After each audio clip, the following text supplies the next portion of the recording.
Hello friends, welcome to Bismi சமையல். இன்னைக்கு ஒரு யூஸ்ஃபுல்லான இன்ட்ரெஸ்டிங்கான வீடியோ தான். ரொம்ப ரொம்ப புதுசான கிச்சன் டிப்ஸும் வீட்டு குறிப்புகளும் இந்த வீடியோவில் நம்ம பார்க்க போகிறோம். ஸோ வீடியோக்குள்ளே போகிறதுக்கு முன்னாடி நம்ம சேனலை நீங்கள் ஃபர்ஸ்ட் டைம் பார்க்குறீங்கன்னா மறக்காமல் சப்ஸ்கிரைப் பண்ணிக்கோங்க. இப்போ நம்ம ஃபர்ஸ்ட் டிப் என்னங்கிறத பார்க்கலாம். பொதுவாகவே நம்ம பாத்திரம் கழுவும் போது பார்த்தீங்கன்னா பாத்திரம் எல்லாத்தையும் கழுவி ஒன்றுக்கு மேலே ஒன்று கவிழ்த்தி போட்டு வச்சுருப்போம். இருக்கிற தண்ணி எல்லாமே கீழே வடிஞ்சு பாத்திரம் சீக்கிரம் காயணுன்றதுக்காக தான் நம்ம கவிழ்த்தி வச்சுருப்போம். ஸோ இப்படி நம்ம வெறுமனே தரையில் கவிழ்த்தி வச்சிட்டோம் அப்படின்னா உள்ளக்க ஏர் சர்க்குலேஷன் இல்லாததுனால தண்ணியும் சீக்கிரமாக வடியாது, அதே மாதிரி ஈரமும் காஞ்சு போகாது. எவ்வளோ நேரத்துக்கு அப்புறமா நம்ம எடுத்து பார்த்தாலும் பாத்திரம் ஈரமாகவே தான் இருக்கும். ஸோ இதுக்கு நம்ம என்ன பண்ணலாம் அப்படின்னா, இங்கே நான் 2 மூடி எடுத்திருக்கேன். உங்கள் வீட்டில் வேஸ்ட்டாக இருக்கிற ஏதாவது ஒரு மூடி எடுத்துக்கோங்க. அப்படி இல்லைன்னா ஒரு தட்டு இல்லை ஒரு ஸ்பூன் கூட நீங்கள் எடுத்துக்கலாம். இதை அடியில் வச்சுட்டு இதுக்கு மேலே நம்ம கவிழ்த்தி வைக்கலாம். ஸோ இந்த மாதிரி நம்ம வைக்கும்போது இடையில நல்ல கேப் இருக்கிறதுனால இது வழியாக காற்று எல்லாமே உள்ளே போகும். ஸோ பாத்திரம் 2 பக்கமுமே நமக்கு உள்பக்கம் வெளிப்பக்கம் ரெண்டுமே நமக்கு நல்லா காஞ்சிரும். அதே சமயம் இந்த பாத்திரத்துலேருந்து வர்ற ஸ்மெல் எதுவுமே உங்களுக்கு வரவே வராது. இந்த மூடிக்கு பதிலாக நீங்கள் வாட்டர் பாட்டிலோட மூடி கூட யூஸ் பண்ணிக்கலாம். ஸோ இந்த டிப் உங்களுக்கு யூஸ்ஃபுல்லாக இருந்திருக்கும்னு நினைக்கிறேன்.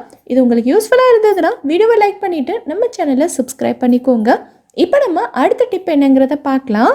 இங்கே நான் தேன் தான் எடுத்திருக்கேன். பொதுவாகவே எந்த ஸ்வீட்டாக இருந்தாலுமே கொஞ்ச நேரத்துலேயே எறும்பு ஃபுல்லாக முக்க ஆரம்பிச்சிடும்.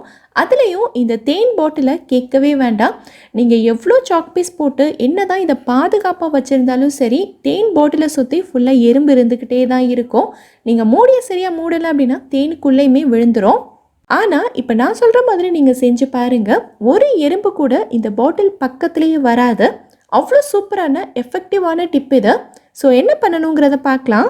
இங்கே நான் ஒரு பிளேட் தான் எடுத்திருக்கேன். ஒரு பிளேட், கிண்ணம் இல்லை ஒரு பிளாஸ்டிக் டப்பா கூட எடுத்துக்கலாம். இப்போது இதில் நம்ம தண்ணி ஊற்றிக்கலாம்.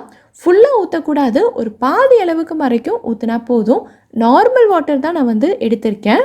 இப்போது தேன் பாட்டிலை எடுத்து இந்த தண்ணியில் நம்ம வச்சிடலாம். ஸோ இப்படி செய்யும்போது சுத்தமாக எறும்பு உங்களுக்கு வரவே வராது. அப்படியே வந்தாலும் இந்த தண்ணிக்குள்ளே தான் விழுமே தவிர தேன் பாட்டிலுக்கு வராது. ஸோ இந்த டிப் ரொம்ப ரொம்ப யூஸ்ஃபுல்லாக இருக்கும். இது தேனுக்கு மட்டும் இல்லை, நீங்கள் வேறு ஏதாவது ஸ்வீட் வச்சுருக்கீங்க அப்படின்னா அதை நல்ல ஒரு டப்பாவில் போட்டுட்டு இதே மாதிரி தண்ணியில் நீங்கள் வச்சுக்கலாம். ரொம்பவே எஃபெக்டிவாக இருக்கும். ஸோ ட்ரை பண்ணி பாருங்கள். இப்போ நம்ம அடுத்த டிப் என்னங்கிறத பார்க்கலாம். இங்கே நான் அயன் பாக்ஸ் தான் எடுத்திருக்கேன். ஸோ நிறைய பேர் பார்த்தீங்கன்னா அயன் பண்ணி முடிச்சுட்டு அயன் பாக்ஸை அப்படியே போட்டுட்டு போயிடுவாங்க. ஸோ ஒயர் எல்லாம் பார்த்தீங்கன்னா அங்கே இங்கேன்னு ஒன்றோட ஒன்று பின்னிக்கிட்டு கிடக்கும். பார்க்குறதுக்கு கொஞ்சம் கூட நீட்டாகவே இருக்காது. இப்படியே நம்ம எப்போவுமே போட்டு வச்சுருந்தோன்னா ஒயர் எல்லாமே சீக்கிரமாக டேமேஜ் ஆயிரும். ஸோ என்ன பண்ணணும்னா, அயன் பண்ணி முடித்ததுக்கப்புறமா ஒயர் எல்லாத்தையும் நீட்டாக எடுத்து வைக்கணும். ரொம்ப பெரிய விஷயம்லாம் கிடையாது. ஒயரை நான் வீடியோவில் காட்டுற மாதிரி லைட்டாக மடக்கிட்டு இந்த ஹேண்டில் இருக்கும் தெரியுமா, அதுக்குள்ளே நீங்கள் விட்டுட்டிங்கன்னா இந்த ஒயர் அடுத்து கீழேயே விழாது. பார்க்குறதுக்கும் நல்ல நீட்டாக இருக்கும். பெரும்பாலும் அயன் பாக்ஸை இந்த மாதிரி நிமித்தி தான் வச்சுருப்போம் இல்லையா. ஸோ இப்படி செய்யும் போதும் ஒயர் உங்களுக்கு கீழே விழாது. இதை அப்படியே எடுத்து ஒரு கபோர்ட்லேயோ இல்லை ஒரு டேபிள் மேலேயோ வச்சுட்டிங்க அப்படின்னா பார்க்குறதுக்கும் நல்ல நீட்டாக இருக்கும். ஒயரும் உங்களுக்கு சீக்கிரமாக டேமேஜ் ஆகாமல் லாங் லைஃப் வரும். ட்ரை பண்ணி பாருங்கள்.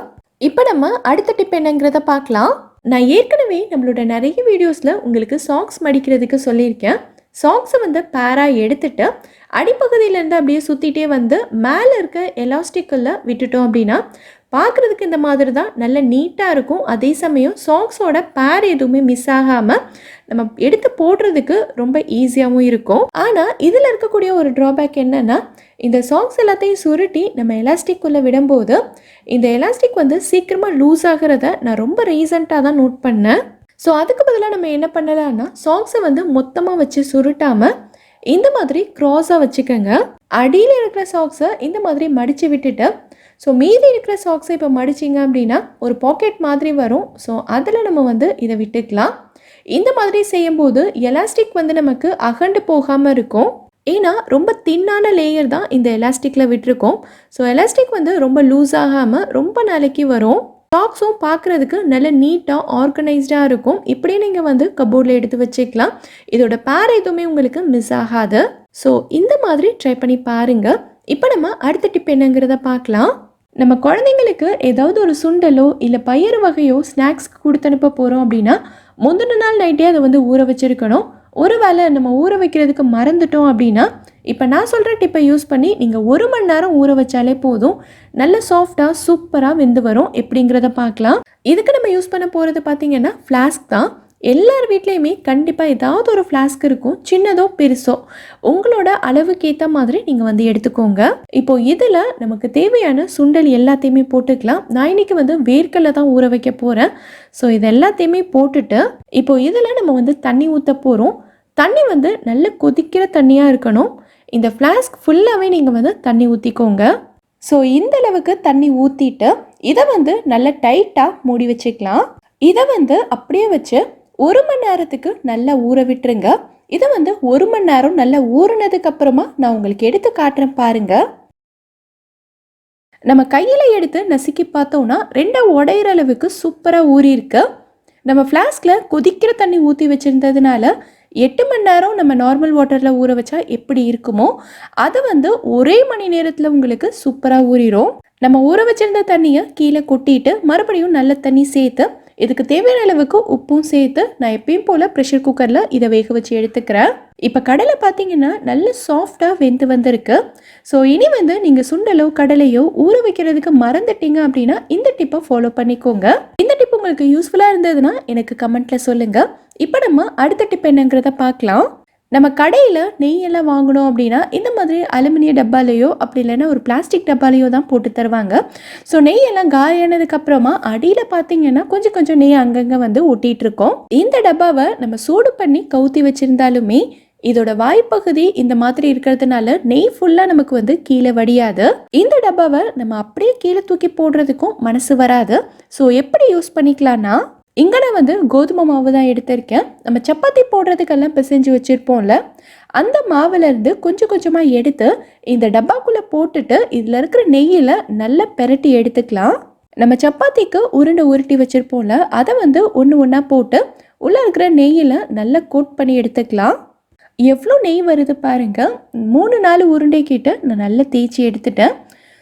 இந்த மாதிரி நம்ம செய்யும்போது சப்பாத்தியும் நல்ல சாஃப்டாக வரும். அதே சமயம் ஒரு சுட்ட நெய் கூட வேஸ்ட் பண்ணாமல் எல்லாத்தையும் யூஸ் பண்ணிக்கிட்ட மாதிரியும் ஆயிடுச்சு.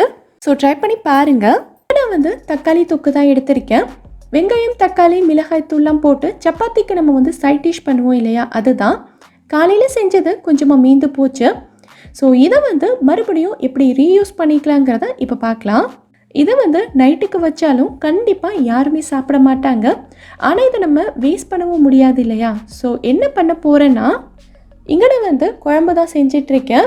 எல்லா குழம்புக்குமே கண்டிப்பாக நம்ம வெங்காயம் தக்காளி சேர்த்து வதக்குவோம் இல்லையா. ஸோ அப்போ வந்து குழம்புக்கு வெங்காயம் கட் பண்ணும்போது கொஞ்சமாக கட் பண்ணிவிட்டு மீதிக்கு வந்து நம்ம இதையே சேர்த்துக்கலாம். ஆனால் வெங்காயம் தக்காளி எல்லாம் நல்லா வதக்குனதுக்கு அப்புறமா கடைசியாக இந்த தொக்கு சேர்த்தா போதும். ஸோ வெங்காயமும் தக்காளியும் நல்லா வதக்குனதுக்கு அப்புறமா இதை சேர்த்து இதையுமே நல்லா கலந்து விட்டுக்கிறேன். ஆனால் நீங்கள் வந்து காரம் சேர்க்கும் போது பார்த்து சேர்க்கணும். ஏன்னா இதுலேயும் நம்ம வந்து லைட்டாக மிளகாத்தூள் பச்சை மிளகாலாம் போட்டிருப்போம். ஸோ காரத்தை வந்து கம்மி பண்ணி சேர்த்துக்கோங்க. குழம்பு வகைகளுக்கு மட்டும் இல்லை, நீங்கள் வந்து தக்காளி சட்னி இல்லை கார சட்னி எல்லாம் செய்ய போகிறீங்க அப்படின்னா அதுலேயுமே இதை சேர்த்து வதக்கிக்கலாம். ஸோ நம்ம வீட்டில் செய்கிற சாப்பாடு எதையுமே கொஞ்சம் கூட வேஸ்ட் பண்ணாமல் எல்லாத்தையுமே யூஸ் பண்ணிக்கிட்ட மாதிரி ஆயிடுச்சு. இந்த டிப் உங்களுக்கு பிடிச்சிருந்தா நம்ம சேனலை சப்ஸ்கிரைப் பண்ணிக்கோங்க. இந்த வீடியோவில் நான் சொல்லியிருக்க டிப்ஸ் எல்லாமே உங்களுக்கு ரொம்பவே யூஸ்ஃபுல்லாக இருந்திருக்கும்னு நினைக்கிறேன். இதில் இருந்து ஏதாவது ஒரு டிப் உங்களுக்கு யூஸ்ஃபுல்லாக இருந்தாலும் மறக்காமல் எனக்கு கமெண்ட்டில் சொல்லுங்கள். இந்த வீடியோ பிடிச்சிருந்தா லைக் பண்ணுங்கள். உங்கள் ஃப்ரெண்ட்ஸ் உங்கள் ஃபேமிலி மெம்பர்ஸ்க்கு இந்த வீடியோ யூஸ்ஃபுல்லாக இருக்கும்னு நினச்சிங்கன்னா கண்டிப்பாக ஷேர் பண்ணுங்கள். மறக்காமல் நம்ம பிஸ்மி சமையலுக்கு சப்ஸ்கிரைப் பண்ணிவிட்டு பக்கத்தில் இருக்கக்கூடிய பெல் ஐக்கானில் ஆப்ஷன் ஆலும் கிளிக் பண்ணுங்கள். தேங்க்யூ.